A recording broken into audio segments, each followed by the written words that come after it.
Food delivery sector से एक बड़ा बदलाव सामने आया है। स्विगी ने फैसला किया है कि वह रैपिडो में अपनी हिस्सेदारी बेच देगी। इस डील में कंपनी को करीब 2,400 करोड़ रुपया मिलेंगे। जानकारी के मुताबिक स्विगी अपने 10 इक्विटी शेयर और 1,63,990 प्रेफरेंस शेयर MIH इन्वेस्टमेंट 1 को बेच रही है। यह सौदा करीब 1,968 करोड़ रुपये का होगा। इसके अलावा स्विगी अपने 35,968 preference share invest bridge capital के सेतु AIF ट्रस्ट को भी ट्रांसफर करेगी, जिससे उसे करीब 431.5 करोड़ रुपए की रकम मिलेगी।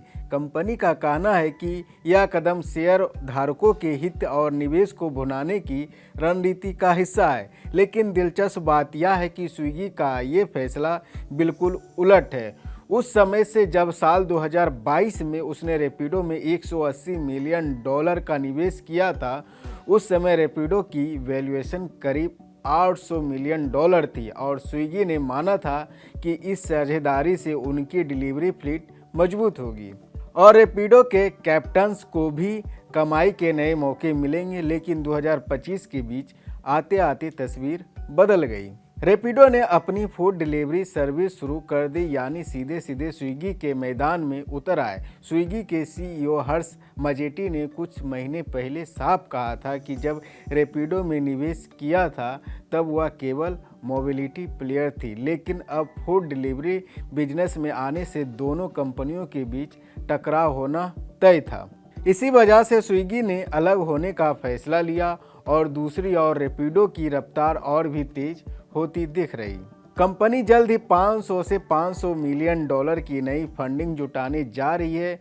या इस साल भारत में किसी वेंचर बैक्ड स्टार्टअप के लिए सबसे बड़ी फंडिंग डील में से एक होगी। इस फंडिंग राउंड के बाद रैपिडो की वैल्यूएशन $2.3 बिलियन आंकी जा रही है। फरवरी में प्रोसेस ने रैपिडो से $30 मिलियन लगाए थे। अब उस वक्त कंपनी का वैल्यूएशन सिर्फ $1.1 बिलियन था, यानी कुछ ही महीनों में रैपिडो की वैल्यूएशन दोगुने से ज़्यादा हो गई। अब रैपिडो अपने राइड हेलिंग बिजनेस के साथ साथ अपनी नई फूड डिलीवरी सर्विस ओनली को भी आक्रामक तरीके से आगे बढ़ाने जा रहा है। दूसरी तरफ स्विगी का फोकस पूरी तरह से अपने मुख्य कारोबार फूड डिलीवरी और क्विक कॉमर्स पर है।